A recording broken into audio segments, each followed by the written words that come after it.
જે આવડે બોલવાનું લંબચોરસ વેરી ગુડ બરાબર સાહેબ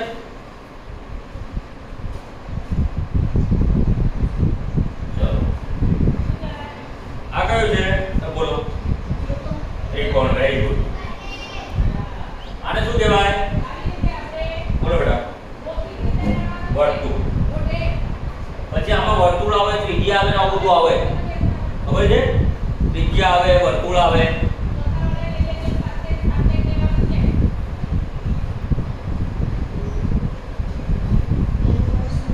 વેરી ગુડ જો આને વ્યવસ્થિત આપણે બનાવીએ અરે પાછું અહીંયા બનાવીએ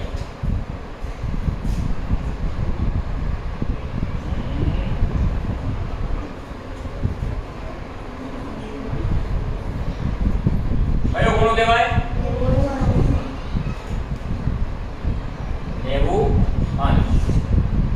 બરાબર છે આ મગજમાં ચિત્ર યાદ રાખવાનું પછી એના જે સૂત્રો આવે છે એ પણ યાદ રાખવાના સૂત્રો અને ચિત્રના આધારે તમે તમામ પ્રકારના દાખલા પ્રમેય બધું ગણી શકો બરાબર છે આ ગણિતનો વિષય જો ગુજરાતીનો વિષય આવે તો દાખલા તરીકે સાતમામાં જો તો જનની કવિતા આવે છે કોઈ એક કવિતા મને દો કઈ કવિતા તમે છેલ્લે ભણ્યા બેટા ચાલો ચરણ ઉપાડો એના કવિ છે કોઈ કોણ છે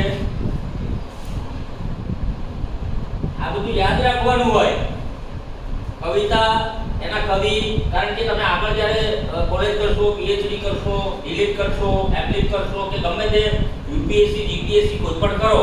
એની અંદર આ બધા પ્રશ્નો પૂછાતા હોય બરાબર છે એટલે આ ધ્યાન રાખવાનું નેક્સ્ટ ટાઈમ આવીશ ત્યારે આનો જ પ્રશ્ન તમને ફરીથી પૂછીશ એટલે મગજમાં તૈયાર રાખવાનું બરાબર છે